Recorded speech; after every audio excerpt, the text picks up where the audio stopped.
Assalamualaikum warahmatullahi wabarakatuh. Perkembangan kasus COVID-19 di Provinsi Kepulauan Riau hari ini, Minggu, tanggal 3 Mei tahun 2020, dapat saya sampaikan sebagai berikut. Jumlah PDP, pasien dalam pemantauan 342 orang, di mana 271 orang sudah dinyatakan selesai dalam pengawasan dan 71 orang masih dalam pengawasan, artinya sebanyak 71 orang masih dilakukan perawatan. Namun tidak semua PDP ini menjadi positif karena berdasarkan tes laboratorium hingga hari ini jumlah yang positif 92 orang. Dibagi dua, yaitu 63 positif COVID Provinsi Kepri dan 29 positif COVID dari kluster Rumah Sakit Galang. Selanjutnya, dari yang positif ini ada 11 orang di karantina dan 16 orang positif ini masih di dalam perawatan di rumah sakit. Ini tentunya kemungkinan masih ada peningkatan kasus-kasus positif karena pada hari ini diperiksa lebih kurang 100 orang dan hingga sore hari ini masih dilakukan analisis sehingga belum terlaporkan. Dari seluruh kasus COVID ini, ada yang meninggal 9 orang. Namun alhamdulillah yang sembuh pun dari 92 positif, pada hari ini bergerak tajam, 42 orang dinyatakan sembuh, terbagi 27 adalah penduduk Kepri, dan 15 orang adalah penduduk di luar Kepri, yaitu dari klaster Rumah Sakit Pulau Galang. Selanjutnya, terdapat 3.308 ODP, orang dalam pemantauan, di mana sebanyak 2.802 orang itu sudah selesai pemantauan. Masih meninggalkan sisa 506 orang di dalam pemantauan. Ini tentunya akan berakhir setelah selesai masa inkubasi, apakah mereka dinyatakan sembuh atau harus dilakukan pemeriksaan ulang untuk menentukan positif atau negatifnya. Selanjutnya kita juga masih mendata sebanyak 2.389 orang OTG, orang tanpa gejala.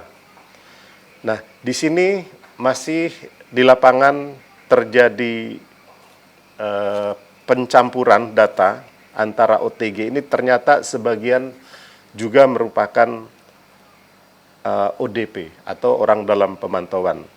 Ini dalam analisis kembali, namun demikian OTG yang kita harapkan adalah temuan daripada kasus-kasus positif, tetapi mereka tidak memiliki gejala yang contohnya pada saat ini mereka dilakukan di karantina, ada karantina rumah singgah di Rumah Sakit Raja Ahmad Tabib dan karantina rumah di kediaman almarhum wali kota. Dapat saya sampaikan mengapa karantina rumah dilakukan. Ini merupakan juga amanah undang-undang tentang karantina, di mana karantina itu terbagi dari 4. Pertama adalah karantina rumah, kedua karantina rumah sakit, ketiga karantina wilayah, dan keempat PSBB. Sehingga karantina rumah bagian daripada amanah undang-undang. Selanjutnya tentu tidak mudah untuk menentukan seseorang di karantina rumah. Tentu ada justifikasi, contohnya rumah tersebut memiliki kamar, di dalamnya ada kamar mandi, sehingga dapat diminimalisir kontak antara kasus positif dengan anggota keluarga lainnya, dan adanya komitmen dan kesediaan untuk sama-sama tidak melakukan kontak antara anggota rumah tangga dengan kasus positif. Selanjutnya dapat saya sampaikan bahwa tren memang menunjukkan adanya penurunan kasus-kasus yang positif.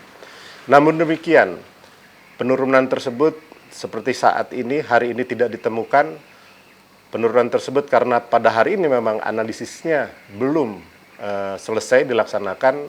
Kita masih melihat hasil analisis sekitar 100 sediaan yang saat ini masih diperiksa di laboratorium.